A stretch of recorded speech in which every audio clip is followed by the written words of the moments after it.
Vamos lá, pessoal, então. Vamos olhar cada um deles, vamos entender o que representa cada um, como é que é estruturado cada um desses trabalhos. Então, vamos acompanhar comigo o primeiro tipo de trabalho acadêmico que nós temos? Vamos ao quadro comigo, gente. O resumo. O resumo, ele é uma síntese. Então, no resumo é onde eu sintetizo as ideias principais do texto, tendo cuidado de manter a intenção do autor, retirando dele todas as ilustrações narrativas, exemplos, metáforas. Então, nós dizemos que o resumo é a condensação do texto. Vamos traduzir um pouquinho isso, vamos falar um pouquinho sobre o que é isso. O resumo, na realidade, é a síntese das ideias do autor. Então, eu não modifico as ideias do autor. Inclusive, eu vou desenvolvendo essa síntese na sequência em que os conteúdos aparecem no texto, conforme o autor colocou. Então, eu não coloco juízo de valor nenhum, ou seja, eu não emito a minha opinião. Eu simplesmente sintetizo, utilizando as palavras do autor ou as minhas palavras misturadas com as palavras do autor. Mas eu retiro dali algumas ilustrações, alguns gráficos, algumas imagens. Por quê? Porque simplesmente o resumo caracteriza-se pela elaboração de um único texto e na sequência lógica das ideias destacadas pelo autor. Por isso que a gente diz que o resumo é simplesmente uma síntese, uma condensação daquilo que o autor escreveu. Tá ok? Então, eu me limito às ideias do autor, a manter as ideias do autor na sequência lógica que ele veio trabalhando. Com as minhas palavras ou com as palavras do autor, eu posso ir intercalando este processo. Eu vou escrever conforme eu entendi na síntese que vem de todo o conteúdo elaborado por esse autor. Tá bom? Então, isto quer dizer resumo. O que é resenha? Vamos acompanhar aqui para nós diferenciarmos da resenha. Então, a gente diz que a resenha é uma espécie de resumo crítico. Ela constitui-se em um texto que estabelece comparação com mais obras da mesma área, permite comentários e juízos de valor e exige um profundo conhecimento do assunto, bem como a capacidade crítica para discutir as ideias neles contidas. Então, vamos entender um pouquinho, gente, o que vem a ser a resenha. A gente diz que a resenha nada mais é do que o resumo crítico, ou seja, é onde eu vou sintetizar as ideias do autor, mas, no entanto, eu preciso entender um pouco mais desse texto. Por quê?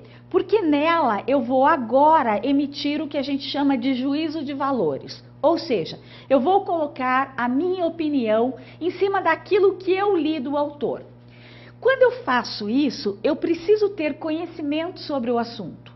Então, fazer uma resenha nada mais é do que um resumo, uma síntese daquilo que o autor colocou, mas neste resumo eu vou intercalando junto a esse texto, a este resumo, opiniões de outros autores, visões de outros autores. E com isto eu também vou colocando o meu entender sobre aquilo de uma forma crítica, seja ela positiva ou não. Mas, para que eu faça isso, eu tenho que ter um bom domínio do conteúdo.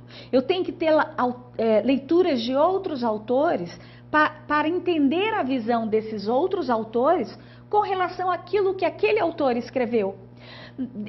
Eu tenho que também entender em que contexto aquilo foi elaborado, em que época o autor produziu aquele texto, para eu entender e conseguir fazer uma crítica e uma análise mais profunda sobre aquilo que o autor colocou. Então, na realidade, fazer uma resenha não é tão fácil. A resenha eu preciso realmente entender um pouco mais do assunto para conseguir emitir um valor, emitir um juízo em cima daquele contexto que o autor trabalhou, em cima do texto que o autor trabalhou. Então, vamos imaginar, por exemplo, para a gente exemplificar, um autor, um crítico de cinema. Aquele crítico de cinema, para ele fazer uma crítica em cima do filme, ou de uma peça, ou de algo que foi gravado, que foi filmado, ele precisa entender em que época aquele autor escreveu aquele filme, o que estava por trás daquele filme, os autores que trabalharam, os atores e os autores que trabalharam na composição deste filme, tanto na escrita como na filmagem, para a gente poder fazer uma crítica. Com o livro, com trabalhos acadêmicos, é a mesma coisa. Para eu poder fazer uma crítica em cima da leitura de um texto, eu tenho que sintetizar este texto e tenho que entender tudo que está por trás quando o autor escreveu esse texto. Ou seja, em que época ele escreveu e que conjuntura econômica, política, social nós estamos vivendo naquele momento para que ele tivesse aquela ideia na escrita do texto. E eu também tenho que ter leitura de outros autores que abordam esse conteúdo nesta área para entender a visão dos outros autores, para daí conseguir fazer uma análise crítica em cima daquilo que eu li. Então, a resenha é um resumo, mas um resumo com uma análise crítica de quem sintetizou aquele texto. Ou seja, no caso, eu como pesquisador. Então, eu tenho que fazer uma análise toda em cima desse contexto que envolveu toda essa produção textual. Tá ok? Então, há uma grande diferença entre resumo e entre resenha. O resumo, simplesmente, eu não faço crítica nenhuma. Eu só sintetizo, eu só condenso os conteúdos ali dentro. A resenha não. A resenha eu vou fazer uma crítica em cima daquela condensação do que eu fiz daquele texto do autor. Tá ok? Então aí a gente já tem a diferença de resumo e de resenha. Qual o outro tipo de trabalho acadêmico que nós temos? Vamos acompanhar aqui comigo no quadro, gente? Nós também falamos sobre os tipos de pesquisas e de acordo com esses tipos de pesquisas, nós temos produtos gerados de formas diferenciadas. Então, veja, é importante que a gente entenda que a pesquisa ela é classificada em pesquisa básica ou fundamental, pesquisa aplicada ou tecnológica. O que quer dizer pesquisa básica ou fundamental?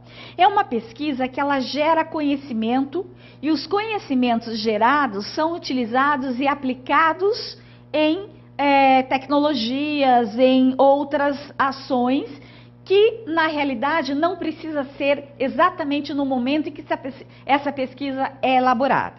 Então, por isso, ela é chamada de pesquisa básica ou fundamental.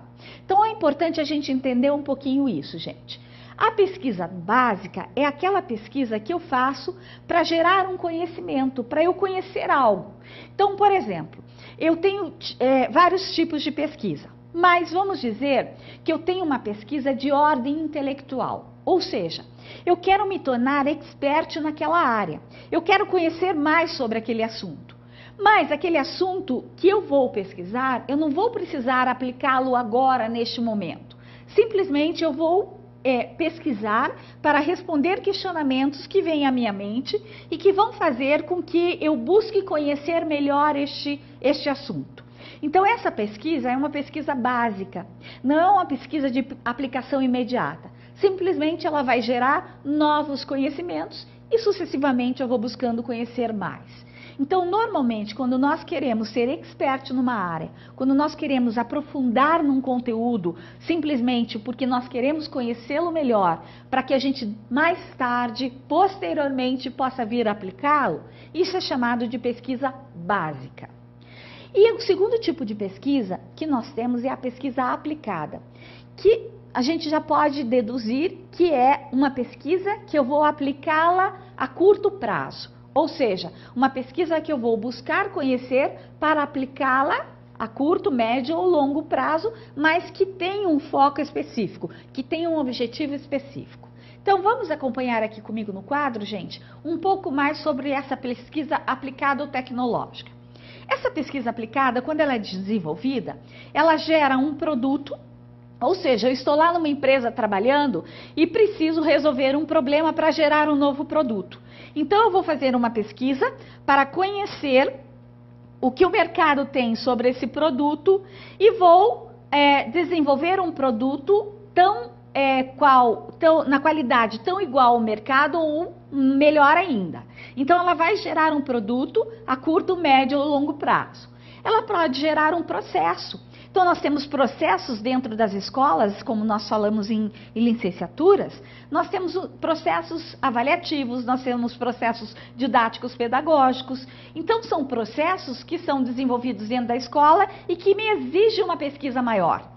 Então, eu vou buscar saber como é que está sendo feito hoje os encaminhamentos metodológicos, utilizando os diferentes recursos tecnológicos, por exemplo. E aí, eu vou gerar um processo disso dentro da escola, ou vou gerar uma proposta para que isso seja trabalhado dentro da escola. Ou também é uma pesquisa aplicada que gera um conhecimento, que tem uma aplicação imediata. Por exemplo, quando eu vou desenvolver um plano de ensino, quando eu vou desenvolver um plano de aula, é importante que a gente faça uma pesquisa para entender melhor quais são os conteúdos abordados naquela série, naquele nível, para aquele ano que eu estou trabalhando. O que tem envolvido e o que é mais contemporâneo hoje? O que os novos autores estão abordando? O que é mais interessante além do livro didático? O que dizem os livros paradidáticos que possam complementar este conteúdo do livro didático que eu estou trabalhando? Aí a escola me pede para que eu desenvolva um plano de ensino. E o plano de ensino a gente sabe que ele é anual, e o plano aula-aula, o plano de aula que é o plano aula-aula, eu vou precisar pesquisar para diversificar a minha metodologia, para diversificar a utilização dos recursos, e com isso eu tenho uma pesquisa aplicada, uma pesquisa que gera um conhecimento para ser aplicado aula a aula ou durante o ano todo. Então, portanto, vai me gerar um conhecimento para que eu possa aplicá-lo a curto, médio e longo prazo, tá ok? Então, aí a gente tem uma diferenciação entre pesquisa básica e pesquisa aplicada. O que mais que a gente tem sobre isso? Vamos lá, acompanha aqui comigo, gente. Nós também falamos sobre os tipos de pesquisas científicas.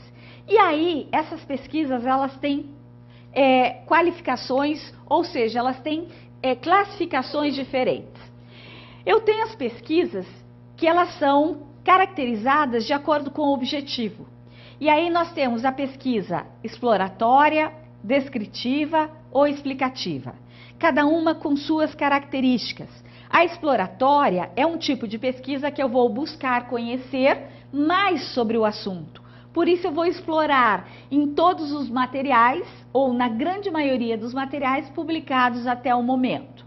A pesquisa descritiva é aquela pesquisa que, depois de explorado sobre o assunto, eu vou descrever, eu vou relatar aquilo encontrado. E a explicativa, eu viso explicar um fato ou fenômeno acontecido. Então, ela é classificada de acordo com os objetivos nesses três tipos de pesquisa. Também elas podem ser classificadas de acordo com as fontes de dados. E aí eu tenho uma pesquisa de campo, eu tenho uma pesquisa de laboratório e eu tenho a pesquisa bibliográfica. A pesquisa de campo, gente, é aquela pesquisa que o nome já diz. Eu saio dos livros, além da pesquisa bibliográfica que eu faço, eu vou buscar coletar informações no campo. E este campo pode ser numa escola, pode ser numa sala de aula, pode ser numa região, pode ser num estado. Então, ele diversifica de acordo com o objetivo da minha pesquisa e os respondentes daquela minha pesquisa. Então, a pesquisa de campo é uma pesquisa prática que vai ser aplicada em determinado grupo de pesquisa que eu escolhi para pesquisar. Além disso, o segundo tipo de pesquisa, de acordo com as fontes, é a pesquisa de laboratório. A pesquisa de laboratório, o nome já diz, eu vou para o laboratório, e muitas vezes não é aquele laboratório científico, eu tenho vários tipos de laboratório, na geografia eu tenho um tipo de laboratório, na filosofia eu tenho outros campos para se fazer pesquisa, na história eu tenho outros, enfim, cada uma das licenciaturas tem laboratórios diferenciados. Na educação eu tenho os laboratórios de psicomotricidade, eu tenho laboratórios de psicologia, eu tenho brinquedotecas, enfim, eu tenho vários tipos de laboratório, aonde eu simulo uma ação e eu vou ver as reações das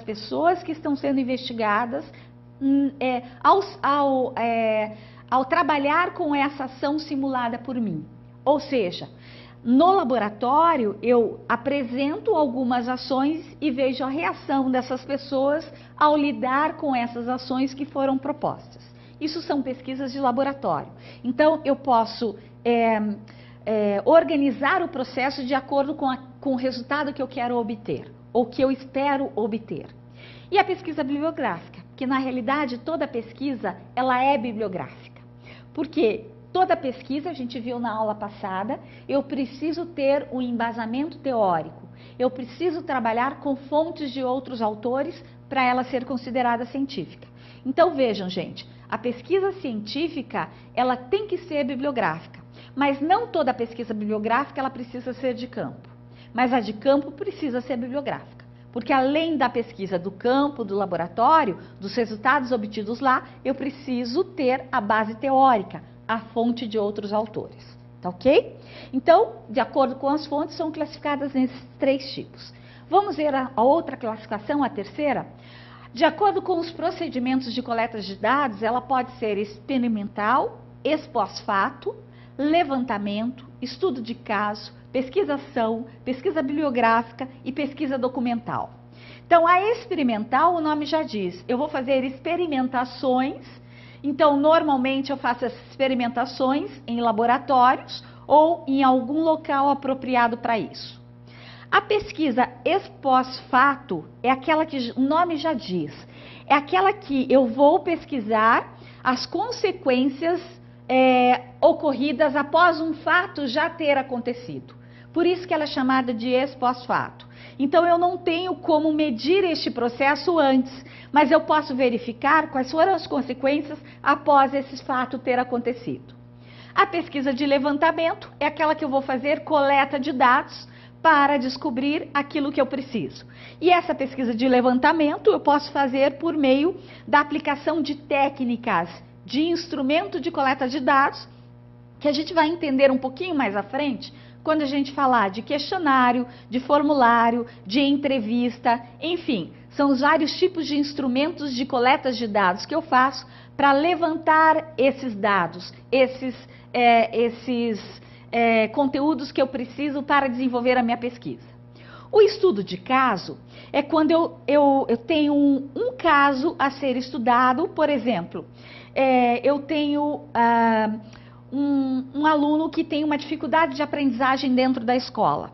Então, eu vou utilizar um estudo de caso e vou analisar essa criança dentro da escola para entender quais são as variáveis que interferem ali, que fazem com que ela tenha dificuldade de aprendizagem. Então, podem ser N variáveis. Pode ser em função da criança se sentir deslocada na escola, pode ser em função da metodologia do professor, pode ser em função do desenvolvimento cognitivo daquela criança. Enfim, eu vou estudar, vou analisar este caso para depois propor um encaminhamento em cima do que foi levantado. A pesquisação, gente, também o nome nos remete ao tipo de pesquisa para mais fácil da gente identificar. A pesquisação é aquela pesquisa que ela acontece quando eu pesquiso, eu sou o pesquisador e ao mesmo tempo eu faço parte da pesquisa. Por exemplo, eu vou fazer uma análise com os professores da minha escola para entender quais são as metodologias diferenciadas e as tecnologias que eles utilizam. Mas eu sou professor daquela escola também. Então, eu também faço parte da pesquisa. Ao mesmo tempo em que eu pesquiso, eu também sou pesquisado. Então, isso é chamado de pesquisação. Tem alguns pesquisadores que não gostam muito desse tipo de pesquisa porque dizem que ela é muito subjetiva. Por quê? Porque como eu também sou pesquisado e faço parte deste grupo pesquisado e sou o pesquisador, esse resultado ele pode vir um pouquinho mascarado. Então, depende do encaminhamento que eu trabalho com essa pesquisação. A bibliográfica, a coleta de dados é em cima de todo o material que foi publicado. Então, livros, revistas acadêmicas e científicas, que a gente também falou na aula passada, sites confiáveis, que são sites, na grande maioria, de universidades. Então, veja, a revista, por exemplo, revistas que a gente tem no dia a dia, que não tem fundamentação teórica, que não tem a